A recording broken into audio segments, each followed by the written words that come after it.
Presenting The Complete Orson Welles and the Mercury Theater on the Air in The War of the Worlds by H.G. Wells. This is Orson Welles, speaking from London. as the third man.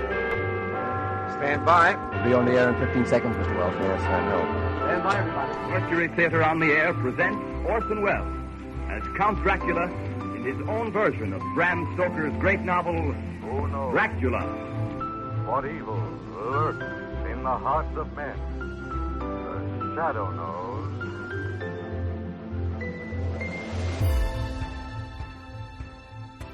Hello world, welcome to The Complete Orson Welles, brought to you by Dwayne Old Time Radio.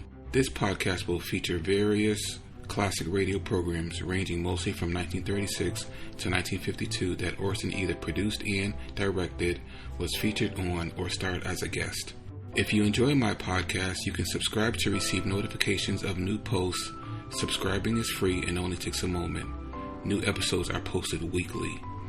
If inclined, please leave a rating and or review on your preferred podcast service. Thank you for your support. Hope you enjoyed the genius of Mr. Welles. The Adventures of Harry Lime is here with one episode, their 10th episode, Operation Music Box, and that aired October 5th, 1951.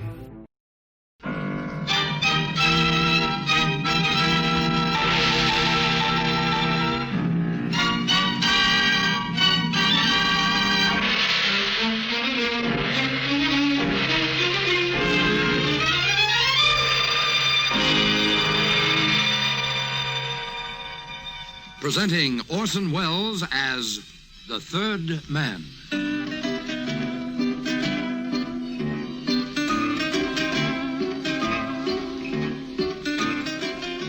The Lives of Harry Lime. The fabulous stories of the immortal character, originally created in the motion picture The Third Man, with zither music by Anton Karas.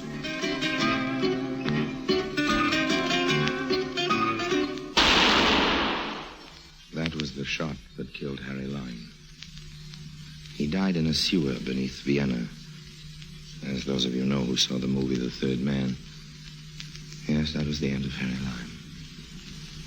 But it was not the beginning. No. He had many lives. And I can tell you about all of them. How? Because my name is Harry Lime.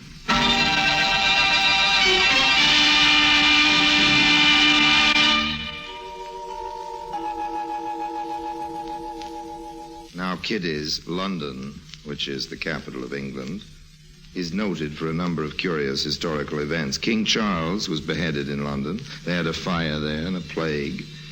And it is also the place where Harry Lime broke 3 music boxes and founded an orphan asylum. Please don't ever say I'm not a music lover and a philanthropist, because I'm not.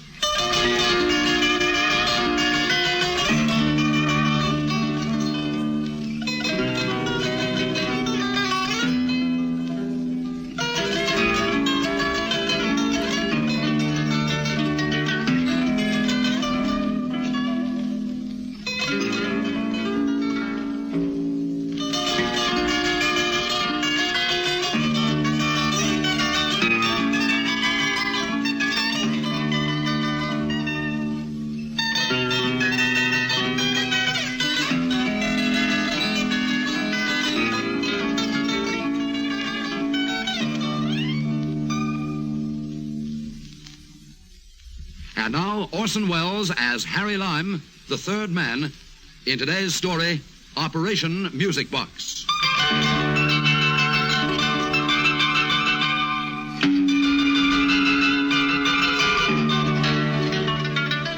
Good afternoon, Mr. Dowdley. That's right, madam. I'm interested in a music box. Certainly, madam. We have a number. I'll go and get them.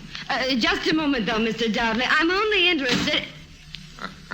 He didn't hear you. I think he must be a little deaf. I guess so. You know, you make me homesick. What do you mean? Don't you know what it is to be homesick?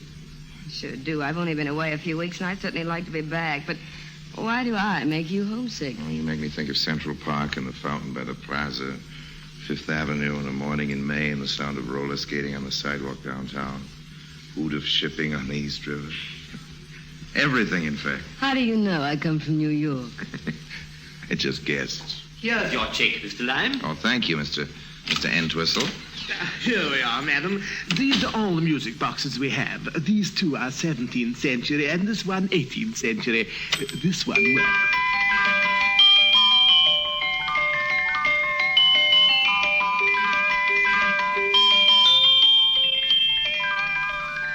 That's a delightful tune, isn't it? I should have explained, Mr. Dudley. I don't care if the music boxes were made in the 17th, 18th, or 19th century. I don't care when they were made. What I want to know is, when did you buy them? But, madam, surely the value of a music box lies in when it was made, not when it was bought. Not to me, Mr. Dudley. I'm only interested to know whether you purchased any music boxes between February and June of last year. We're here to sell antiques, Miss... Chappick. Miss Chappick, not to disclose records of our purchases. If you'll excuse me butting in, I guess what this lady's trying to say is that she's ready to buy any music boxes you happen to purchase during that period that she's been... I'm not trying to say anything. I'm quite capable of making myself understood, thank you. But, Sorry. Miss Chappick, do I take it that it is as Mr. Lime here suggests? Yes. Well, in that case, we'll see what we can do for you. What do our records say, Mr. Entwistle? Yes, let me see. Yes, during the period in question, sir, we purchased 4 music boxes, 3 of which have since been sold. And the fourth? It's the one Mr. Dowdley is holding at the moment, madam. May I look at it, Mr. Dudley? Certainly. Got a hammer? A hammer? A hammer? Yes, a hammer. Hey, you're not going to buy this music box just to smash it up, are you? Yes, do you mind? Well, it's all right with me. I've never heard of such a thing. In 50 years' experience of selling antiques, I've never heard of such a thing. Why should you care? You can name your own price. Oh, there's a little more to it than that, isn't there, Mr. Entwistle? Certainly, I think so. Miss Chappick, I don't like to see beautiful things willfully destroyed. I said you could name your own price, Mr. Dudley. Oh, in that case, I must warn you the price will be a stiff one. Entwistle, give Miss Chappick a hammer. What? Very well, Mr. Lime. Is this a habit of yours, breaking up music boxes? You don't know how many I've broken up in the last week. Well, here comes your hammer. Here you are, Miss Chappick. Thank you.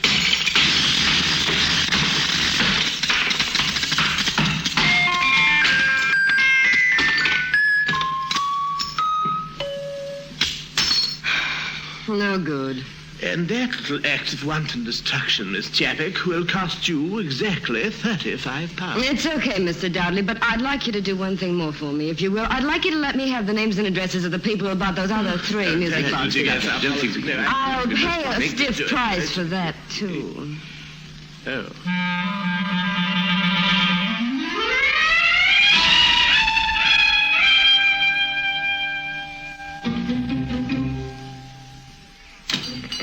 Let me get you a taxi. Don't bother. For a minute, I thought he was going to refuse to give you those addresses. Well, he didn't, did he? Taxi. Oh, so he's trying that when the flag's down. I know. It's waiting for me. Well, in that case, you can give me a lift. I don't suppose for a minute we're going in the same direction.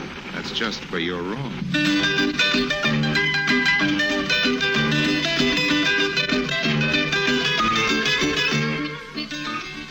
And that's how I met Myrna Chappick. My interest in this girl was twofold. First of all, she definitely started where the petty girls left off. And secondly, there's this little matter of the music boxes. My left little toe was twitching. Could have been the damp weather, of course, but with me it's usually a sign that money is in the air. Anyway, an hour later, we were on our 4th martini, and Myrna was beginning to unbend. Now, come on, Myrna. What is all this? What's the idea of busting up all those music boxes? Have you heard of Jan Chappick? You mean the Czechoslovakian guy, the politician? Yeah. What's he got to do with it? The day before he died, he wrote me a letter from London. Hand me my purse, will you? Yeah, here you are. Here, you can read it. My dear Myrna, you will not know me except perhaps from seeing my picture in the paper many years ago, but then that is not surprising, because I only know you from seeing yours. The other day I happened to see in an old issue of the American magazine Esquire a colored photograph of Myrna Chappick.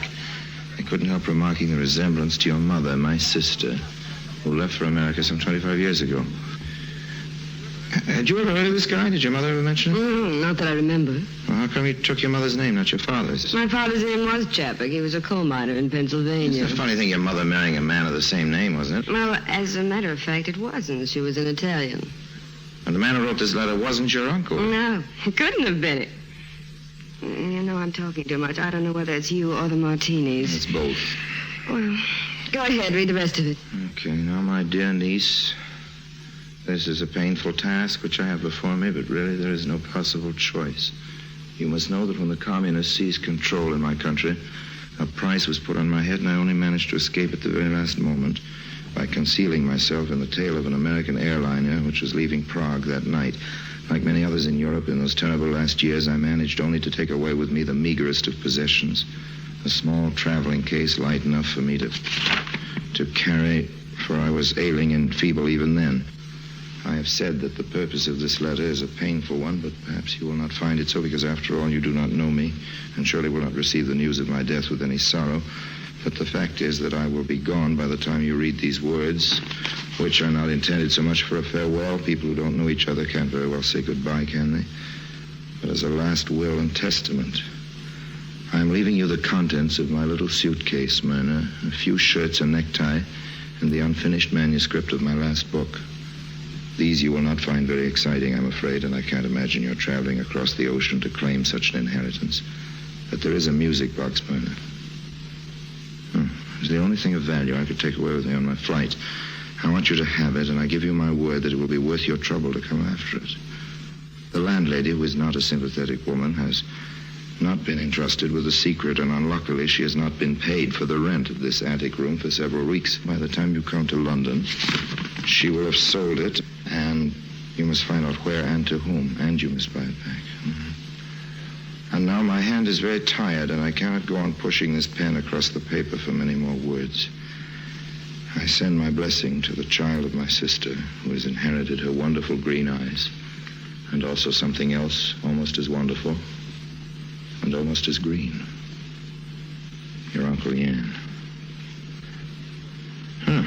Almost as wonderful, almost as green. That could be emeralds. I'm sure that's what it is. And you think the emeralds are concealed in the music box? In a false bottom or something? I don't think it. I know it. And I'm going to get those emeralds if I have to break up every music box in London.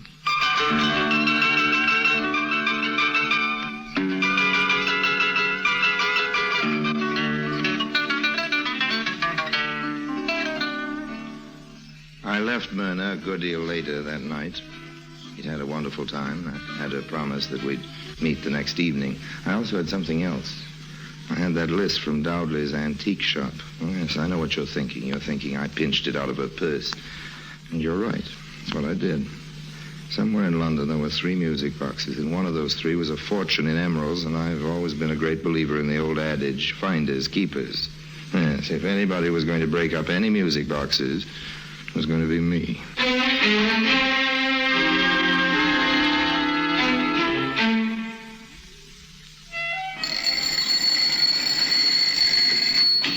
Good morning. Is Miss Moira Corkbottle at home? No, she's out. Well, have you any idea where she's gone? Well, I wouldn't like to say for sure, but, well, you could try the Velvet Penguin. All right. The Velvet, the what?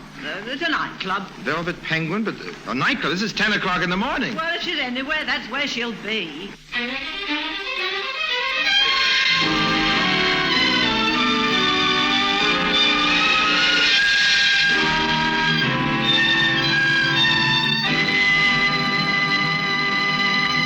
Orson Welles returns in just a moment as the third man.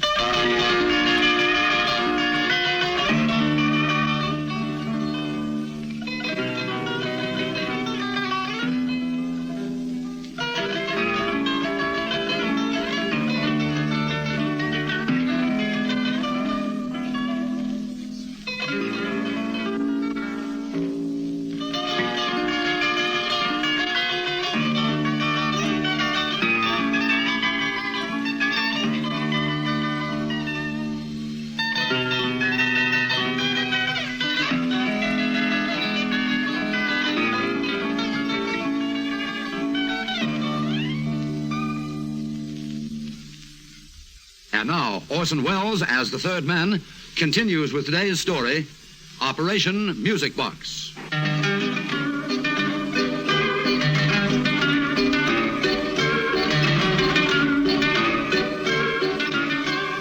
Like all nightclubs, the Velvet Penguin looked more than ordinarily squalid at 10:30 in the morning. Most of the chairs were piled up onto the tables, and by the glare of a work light, an unhappy-looking character in shirt sleeves was pounding the piano. A girl was singing. 3 or 4 other girls were waiting their turn, while a committee of fat, sleek gentlemen sat in judgment. They wait. Okay, honey, that'll be enough. We get the idea. Yeah, what's your name again? Moira Corkbattle. Yeah, we'll let you know if anything turns up. Don't call us, we'll call you. Next. Pardon me, Miss Corkbottle. Yes? My name is Lime. I'd like to talk to you for a minute, if you don't mind. What's it about, a job? Well, no, It isn't. I'm not interested. I've had just about as much of this audition racket as I can take. I'm fed up with the whole cabaret game. Just as soon go back to singing in front of a band, even in the smalls. Sorry, I just wanted to ask you about that music box you bought at Dowdley's last February. You a detective? Not exactly. You did buy one, though, didn't you? Yes, I did, but it didn't do me any good. What do you mean it didn't do you any good? I thought it would soften him up.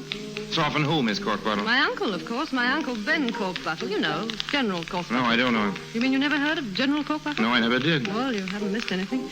He's an old skinflint and he hates women, even nieces who send him nice antique boxes filled with his favorite Turkish cigarettes on the occasion of his 101st birthday. Is he really that old? Of course not, but he acts that way. He has the box. Yes, when last heard from, he had the box. I wish he had the measles. Would you like to be a good kid and give me his address? Yes, all right. Give me a bit of paper and pencil and I'll write it down for you. Here you are. I'll write it on this. Okay. Now, look, if you see him, tell him I'm starving to death, which is true, that I speak of him constantly, which is also true, and that if he can see his way clear to sending me £100 or even a £5, but no, he won't. I know him. Well, good luck with the General, Mr. Lime, and don't forget to wear your bulletproof vest.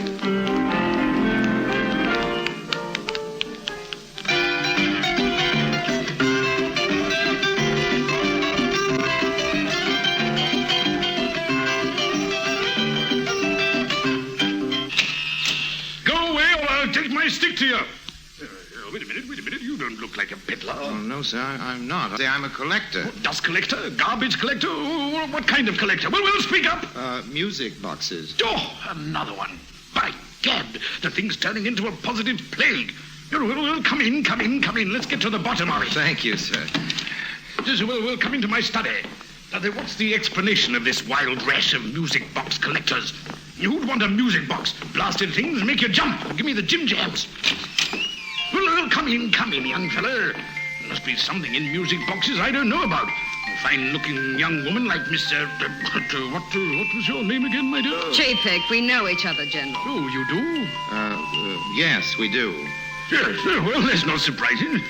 After all, you music box bugs probably have some kind of club or other. Old meetings, swap boxes and all that, eh? Oh, we're going to hold a meeting, General. You can be sure of that, Harry. Now, please, Myrna, don't misunderstand. I understand perfectly. Now then, I haven't got all the morning. Yeah, here we are now. Now then, before this young fellow interrupted us, you were making me an offer. Yes, Offer? for your music box, General. That is if you're willing to sell, General. What's your price? £2. £3. £4. 10 pounds. 15 guineas. 25 guineas. This is as high as I'll go. Well, that's the highest bid. Well, going? Gone. No, don't write a check, young fella. I'll take it in cash.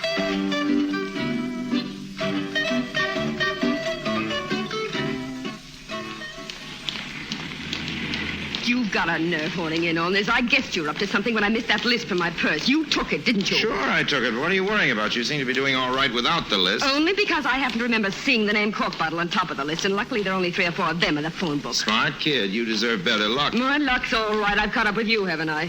From now on, you've got yourself a constant companion, Oh, good. so you'd better start getting used to it. Well, that shouldn't be hard.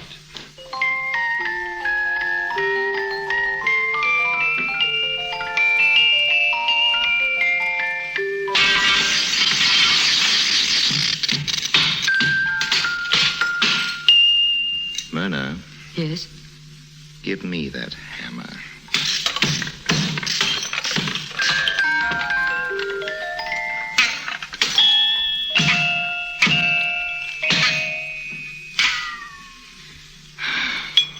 Give it another suck. No use, Myrna. No use. It isn't this one.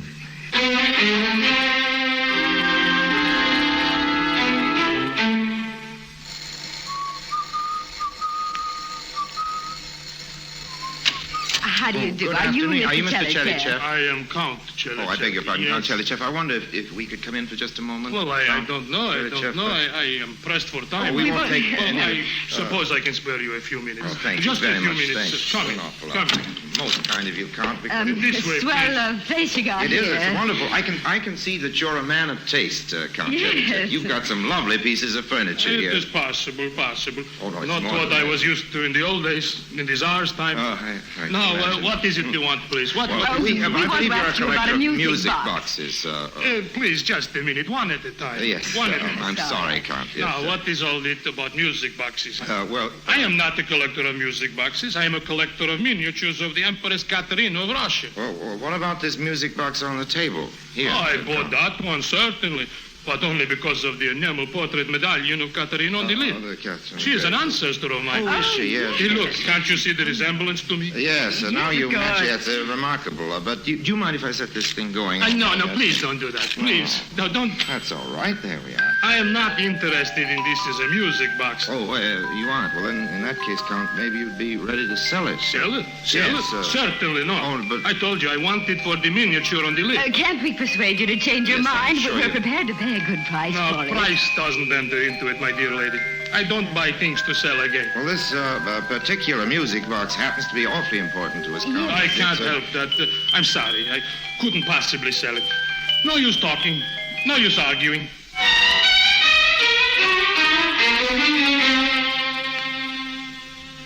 You know, it's a very lucky thing for you, Myrna, my girl, that you've got me as a partner in this business. I hadn't noticed it. no? There wasn't much luck about the Chelychev episode. We haven't got the box. We soon will have the box. How come? Because, my dear old girl, it so happens that just for kicks, I once took lessons from one of the best cat burglars in the business.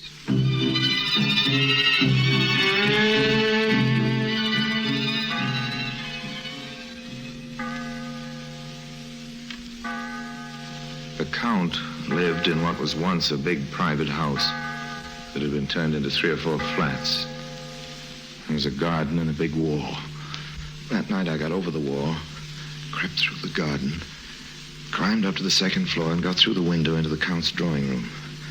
I worked quickly and quietly. I cut a small section out of the crystal cabinet with my diamond cutter that contained the Count's object d'art. Got through to the latch, unlocked it, and seized the music box. And then, at that moment...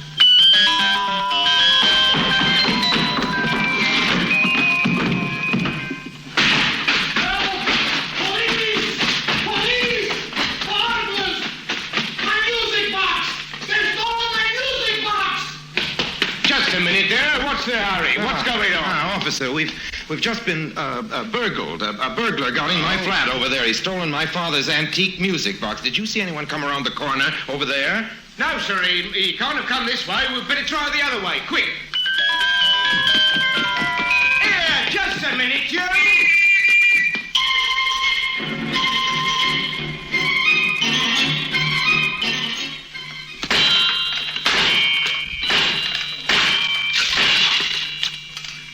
Well, there were no emeralds on that one. No. But it was a pleasure breaking it up.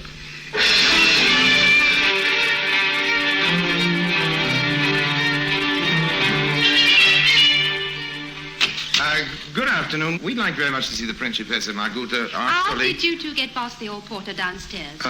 Like this. Oh, I For see. you, honey. Well, I'm afraid the Principessa wouldn't see you without an appointment. Tell me, before she was married, wasn't she Mabel Schroeder from Dubuque, daughter of the chain store king? Yes, she And was. she was divorced from her husband last year, wasn't she? That's right. That's who I told you. That was, don't sure. mean she's looking for any boyfriends. With her money, there's always plenty of those Well, around. don't look at me like that. I only want to speak to her. I really don't think it's possible. Here she comes now. Ethel. Good I'll speak to afternoon, these people. Principessa. We've been trying to locate a music box. A music box? Yes, it's it's a music box we've been trying to locate. I don't know whether anybody sent you a music box, Principessa? Yes, we certainly did have a music box. Mr. Lime. Lime. Yes. A gentleman friend of mine gave it to my little daughter, Shirley. Oh? We haven't got it now. Oh. We gave it away to some charity or other. What? I believe it was the St. Andrew's Foundling Home and Orphanage down in the East End here. Shirley sure hated that music box. Why was that, Principessa? She couldn't stand that tune. What tune? Oh, you know, that awful tune.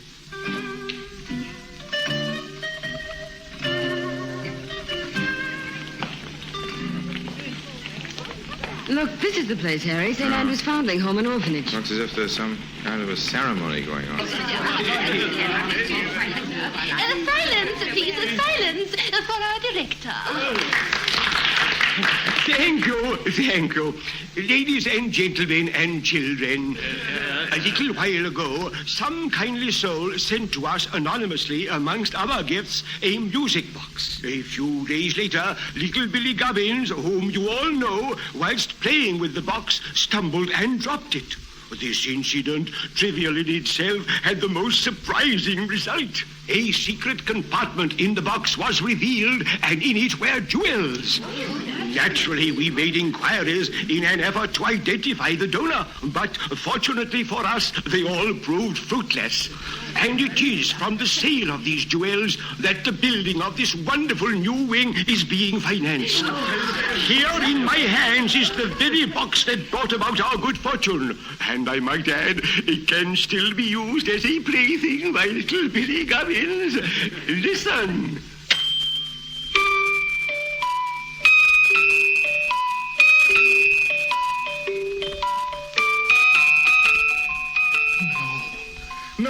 No. Harry! Does there happen to be amongst the visitors a doctor? A gentleman back there seems to have fainted.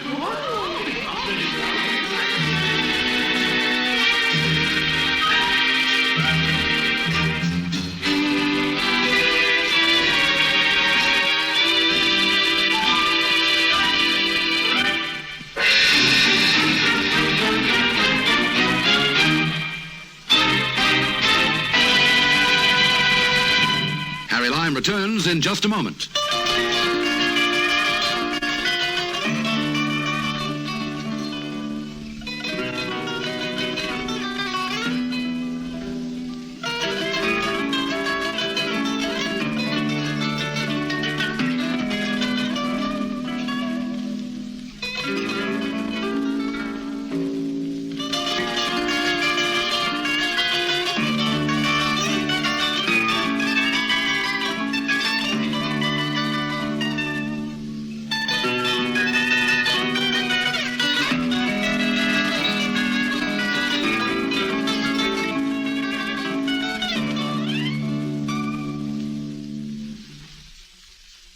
And now, Harry Lime.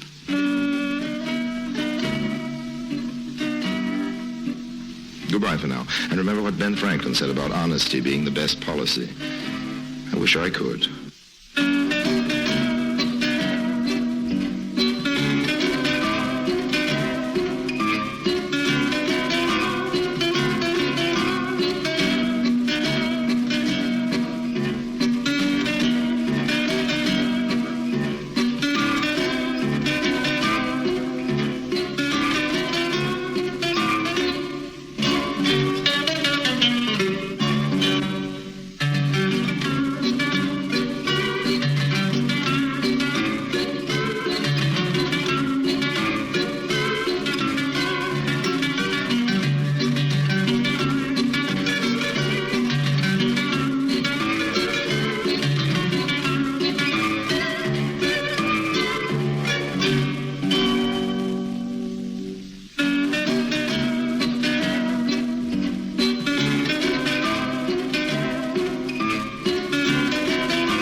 And now, Harry Lime.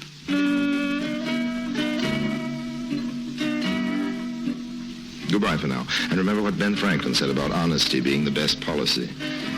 I wish I could.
Thank you for listening to and showing your support for my podcast.